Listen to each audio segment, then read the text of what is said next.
বাচ্চার ওজন খুবই কম। বাচ্চা একেবারেই খাবার খেতে চায় না। খিচুড়ি, ভাত কোনো কিছুই খায় না। মুখে দিলেই ফেলে দেয়। এরকম অনেক, অনেক কমেন্ট করে থাকো তোমরা। তোমাদের উদ্দেশ্যে বলছি বাচ্চার ওজন কম থাকলে এই রেসিপিটি ট্রাই করতে পারো। বাচ্চার ওজন বেড়ে যাবে। আর বাচ্চা কোনো খাবার খায় না মানে খাবে, অবশ্যই খাবে। তবে খাবারের ধরন চেঞ্জ করতে হবে।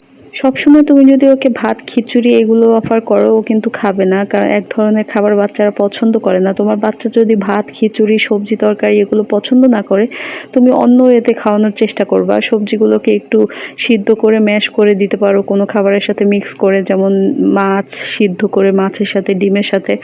অথবা তুমি ওটসের পরিজ বানিয়ে দিতে পারো। সেটার সাথে আপেল অথবা কলা যেকোনো কিছু অ্যাড করতে পারো। আমি যেভাবে আপেল দিয়ে আজকে বানাচ্ছি, তোমরা দেখতেই পেলা আপেলটাকে আমি কেটে সিদ্ধ বসিয়েছিলাম একটা আপেল। আর আপেলটাকে অবশ্যই পরিষ্কার করে নেবে ১ ঘন্টা বা তার বেশি, চাইলে পানিতে ভিজিয়ে লবণ পানিতে পরিষ্কার করতে হবে। যেহেতু বর্তমানে অনেক ফরমালিন থাকে, তো সেভাবে পরিষ্কার করে আপেলটাকে আমি সিদ্ধ করে নিয়েছি। তোমরা চাইলে এটাকে স্টিম করে নিতে পারো। এরপর ব্লেন্ডারে ব্লেন্ড করতে পারো যদি বেবি ছোট হয়। আমার বাচ্চার যেহেতু ১৭ মাস, তাই আমি হাত দিয়েই ডলে নিয়েছি ম্যাশ করে আর কি। এরপরে আমি রান্না করা কিছুটা ওটস এখানে দিয়ে দিয়েছিলাম। ওটসটাকে জাস্ট পানি দিয়ে রান্না করেছি, গরুর দুধ অ্যাড করিনি যেহেতু বাচ্চার বয়স ২ বছর হয়নি।